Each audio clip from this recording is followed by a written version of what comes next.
नमस्कार। NMF news पर आप सभी का बहुत स्वागत। मैं हूं आपके साथ अभिषेक पुंडरी। पड़ोसी देश बांग्लादेश में बहुत कुछ इस वक्त घट रहा है। 6 महीने पहले तख्ता पलटकर शेख हसीना को भगा दिया गया था। मोहम्मद यूनुस अंतरिम सलाहकार के तौर पर सरकार के काम कर रहे थे, लेकिन अब लगता है उनके भी दिन बहुत ज्यादा नहीं बचे हैं, दिन नजदीक हैं। उनके खिलाफ भी छात्र सड़कों पर उतर आए हैं। ये छात्र तो उनके खिलाफ सड़कों पर उतर ही रहे थे कि इसी बीच एक और डेवलपमेंट बांग्लादेश की राजनीति में हुआ, और वो हुआ ओपन सोसाइटी जो जोर सोरोस चलाता है उसका उनके बेटे बांग्लादेश पहुंचते हैं और मोहम्मद यूनुस बहुत अच्छी तरीके से उनसे मुलाकात करते हैं, तस्वीर भी साझा करते हैं। क्या कुछ मायने इस मुलाकात के, समझेंगे हमारे वरिष्ठ सहयोगी पंकज प्रसून। तो सर बहुत बहुत स्वागत। पहले तो यही बता दीजिए, मुलाकात ये कहती क्या है और ये रिश्ता क्या कहलाता है? रिश्ता तो हर किसी को पता है क्या कहलाता है। हर किसी को पता है कि सोरोस का पैसा, ओपन सोसाइटी फाउंडेशन का पैसा लगा हुआ था तख्ता पलट में। लेकिन बांग्लादेश में पिछले 24 घंटों में कुछ बहुत बड़ा हुआ है। और आपको ये तो जानकारी है ना कि यूएस ने मदद रोक दी है बांग्लादेश को, जिस तरह से हर तरह की मदद।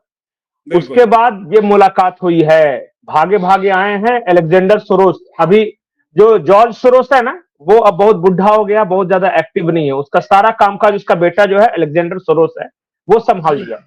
तो वही आया था, बातचीत किया था। लेकिन जो बड़ा हुआ है बांग्लादेश में वो ये हुआ कि Awami league is back. Awami league वहां पे वापस आ गई है। ढाका ट्रिब्यूनल एक अखबार है, उसने आज एक बहुत सनसनीखेज रिपोर्ट छापी है। और उस रिपोर्ट में क्या लिखता है कि आवामी लीग ने एक पूरा प्रोग्राम बनाया है। 5 फरवरी वो पंपलेट बांटना शुरू करेंगे। 7 फरवरी वो जगह जगह छोटी छोटी सभाएं करेंगे। उसके बाद पूरा एक हफ्ते तक लोगों को जगाएंगे। 18 फरवरी को पूरा ब्लॉकेड है, मतलब बांग्लादेश जाम। और 19 फरवरी को यूनुस सरकार से इस्तीफा मांगा जाएगा। पूरा प्रोग्राम निकाल दिया है आवामी लीग ने। और भाई साहब, इन्हें यह समर्थन मिल रहा है। मैं बता दूं कि ढाका यूनिवर्सिटी अभी बिल्कुल एपी सेंटर ऑफ प्रोटेस्ट बना हुआ है। यूनुस सरकार के खिलाफ आंदोलन का वो नर्व सेंटर बना हुआ है। पिछले 2 दिनों से वहां आंदोलन चल रहा है, छात्रों का आंदोलन चल रहा है, जिसे वहां के लोग स्टूडेंट मूवमेंट पार्ट 2 कह रहे हैं। आप बांग्लादेश के अखबारों को जाइए, वहां पे देखिए कि कितना बड़ा आंदोलन छात्रों का चल रहा है यूनुस सरकार के खिलाफ। और पूरा प्रोग्राम जो लिखा हुआ है, ढाका ट्रिब्यूनल जो अखबार है वो कहता है कि किन किन मुद्दों पर आवामी लीग ने ये रखा है, लोगों से क्या कह रही है। पहला, लोगों से कह रही है कि देखिए, इन्होंने बंदूक के नोक पर चीफ जस्टिस को इस्तीफा दिलाया और जिन्होंने आपकी न्यायपालिका पर कब्जा जमाया उसके खिलाफ आंदोलन। दूसरा मुद्दा, वो ये कह रहे हैं कि इन्फ्लेशन 27% तक बढ़ गया है, खाने के सामान इतने महंगे हो रहे हैं यूनुस सरकार की वजह से, उसके लिए आप सड़कों पर उतरिए। पॉइंट नंबर 3, वो कह रहे हैं कि हमारी गारमेंट फैक्ट्रियां, हमारी टेक्सटाइल फैक्ट्रियां सारी बंद है, हजारों लोग बेरोजगार हो गए हैं, उनके पास खाने को दाना नहीं, उसके लिए सड़कों पर उतरिए। फिर उन्होंने कहा पॉइंट नंबर 4, जो अल्पसंख्यक हैं, चाहे वो हिंदू हैं, चाहे बौद्ध हैं, ईसाई हैं, सबके साथ इन्होंने जिस तरह जेनोसाइड किया है, वो लोग सड़कों पे उतरे। पॉइंट नंबर 5, इन्होंने कहा कि जितने इंटेलेक्चुअल्स हैं, बड़े बड़े शहरों में जो पढ़े लिखे प्रोफेसर हैं, उनको अकारण गिरफ्तारी हुई है, उन सबको छोड़ने की डिमांड कर रहे हैं, उसके लिए सड़कों पर उतरे। हमारा जो पूरा जो बुद्धिजीवी वर्ग है बांग्लादेश समाज का, वो पूरा का पूरा जेल में है। पूरा प्रोग्राम लिखा हुआ है। मैं चाहता हूं, गुजारिश करता हूं दर्शकों से कि एक बार आप ढाका ट्रिब्यून के उस आर्टिकल को जरूर पढ़ें। जो सबसे महत्वपूर्ण बात है, यूनुस सरकार ने धमकी दी है। मोहम्मद यूनुस का जो प्रेस सलाहकार है, उसने बाकायदा टीवी मीडिया के सामने आकर धमकी दिया कि अगर कोई शामिल हुआ बांग्लादेश बंद में तो उसके खिलाफ कार्रवाई की जाएगी और सख्ती से कार्रवाई की जाएगी। इसके जवाब में आवामी लीग के लोगों ने यह कहा है कि इंटरनेशनल ह्यूमन राइट्स कमीशन तक जाएंगे हम, और अगर मानवाधिकारों, क्योंकि हमें शांतिपूर्ण प्रदर्शन करना हमारा मानवाधिकार है, अगर हमारे मानवाधिकारों का हनन हुआ तो पूरी दुनिया में इसकी गूंज सुनाई देगी। इस बीच एक और बड़ा डेवलपमेंट हुआ है। मैंने एक वीडियो में बताया था कि बांग्लादेश की आर्मी 3 खेमों में बट गई है। कल ही हमने बताया। एक है फजलुर रहमान, जो कि कट्टरपंथी है, जो यूनुस समर्थक, जो एक महफूज आलम था, जो छात्र नेता था, उसके साथ मिलकर ये काम कर रहा है। और डेवलपमेंट ये है कि मोहम्मद यूनुस को हटाकर महफूज आलम इस फजलुर रहमान के दम पे खुद बनना चाहता है वहां का प्रेसिडेंट। महफूज आलम के बारे में टाइप कीजिए, पता कीजिए, बहुत इंटरेस्टिंग जानकारियां मिलेगी। और उसके पीछे जो शक्ति है वो है फजलुर रहमान का, जो कि आर्मी का जो मेजर है, ब्रिगेडियर है, वो जो भी उसका बहुत बड़े पोस्ट पे है वो। दो और गुट हैं। एक गुट है आवामी लीग का, जो मीरपुर कमांड के हेड हैं और जो बांग्लादेश डिफेंस कॉलेज को अभी चला रहे हैं, एहसान उल हक नाम है उनका। वो आवामी लीग के पूरी तरह समर्थन में उतर आए हैं। और तीसरा गुट जो मौजूदा आर्मी चीफ है उनका था। हर कोई इंतजार कर रहा था कि मौजूदा आर्मी चीफ किसकी तरफ झुकते हैं, क्योंकि ये जिसकी तरफ झुकेंगे वो गुट मजबूत हो जाएगा। और उसका इंडिकेशन दिया, रशिया के एम्बेसडर मिलने आए थे कल उनके साथ, और उन्होंने अपने केबिन में जो तस्वीरें लगा के रखी है वो है किसकी तस्वीर?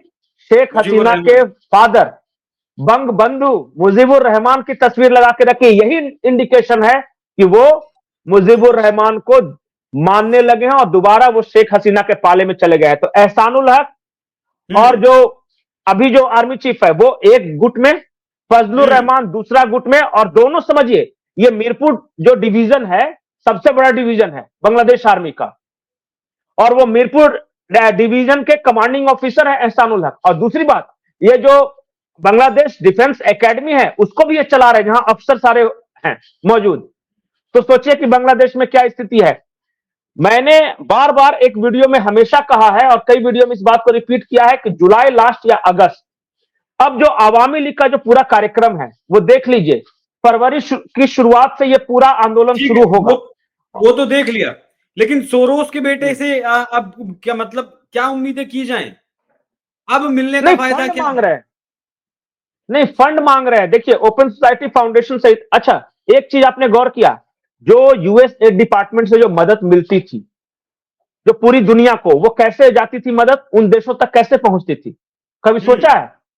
वो दो तरीके से पहुंचती थी, एनजीओ के द्वारा, बहुत सारे एनजीओ थे, और हेज फंड्स मैनेजर्स के द्वारा, जैसे ओपन सोसाइटी वगैरह है, रॉकफेलर फाउंडेशन है, ओमडीआर फाउंडेशन है। ये क्या करते थे कि यूएस एड डिपार्टमेंट से पैसे लेते थे।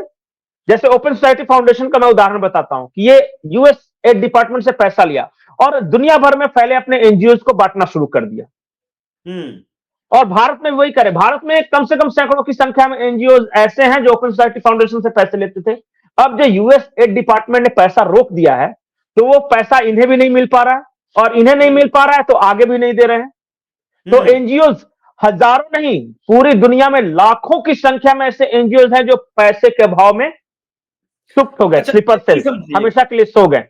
समझाइएगा, जब 3 धड़ों में सेना बढ़ चुकी है, जनता यूनुस के खिलाफ सड़क पर है, आवामी लीग फिलहाल, हमने भी एक खबर दिखाई थी जिसमें एक कार्यक्रम भी आवामी लीग का दिखाया था, शेख हसीना किस तरीके से वीडियो कॉल पर अपने समर्थकों के साथ बातचीत कर रही थी। अब ये फंड्स मंगाकर, फंड्स के साथ अब क्या करेंगे?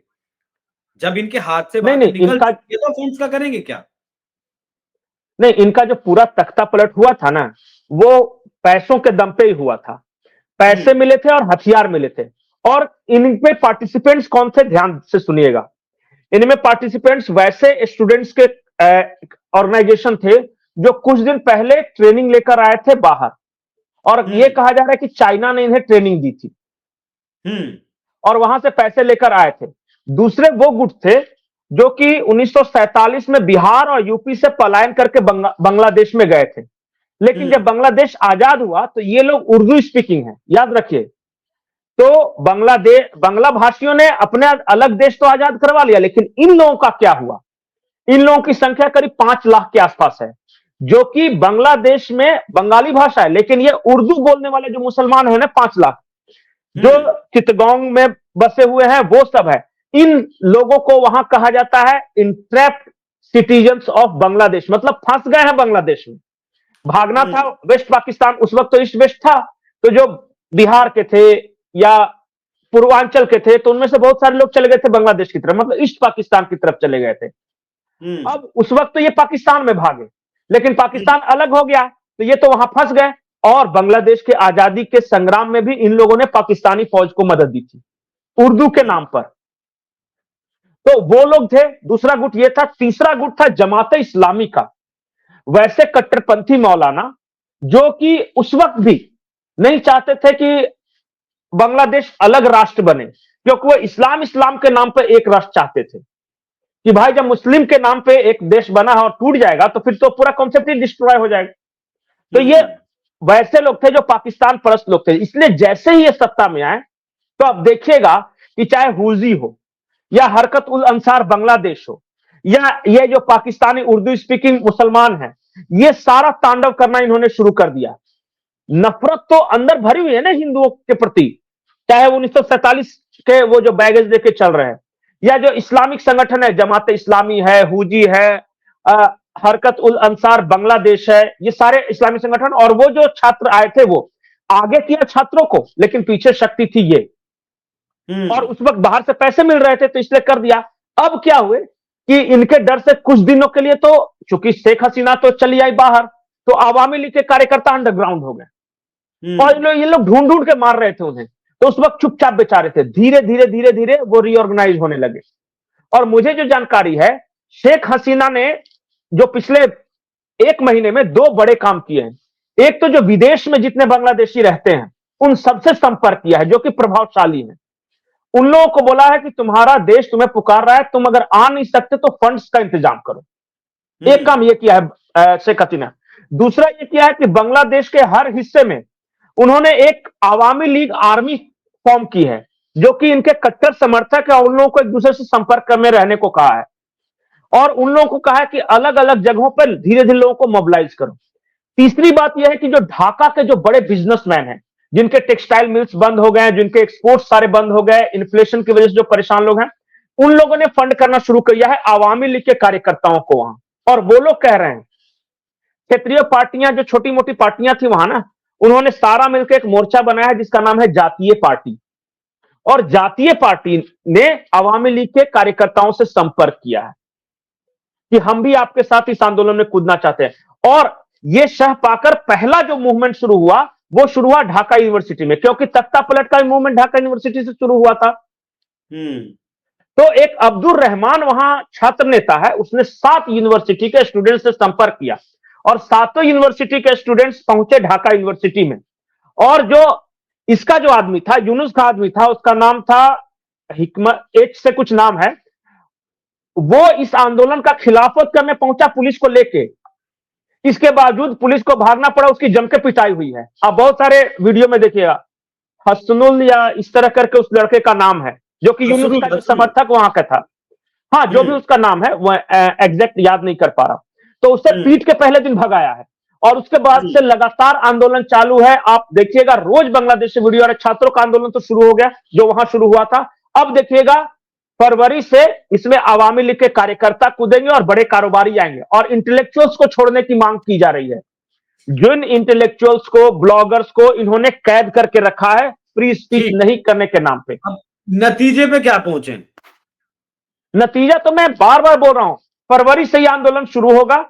ज्यादा से ज्यादा देखिए, फरवरी से क्यों, देखिए फरवरी से बरसात के बीच में इससे रहा। बरसात के दिनों में क्या होता है, ब्रह्मपुत्रा नदी में बाढ़ आती है और वो पूरा इलाका जलमग्न हो जाता है। उस वक्त तक आंदोलन करना संभव नहीं है। उस वक्त सबको अपने जहां जो रहता है वहां फंस जाता है। और अभी जो सर्दी का मौसम है, फरवरी से शुरू होगा, पूरी गर्मी ये आंदोलन चलेगा, तब तक यूनुस भाग जाएगा।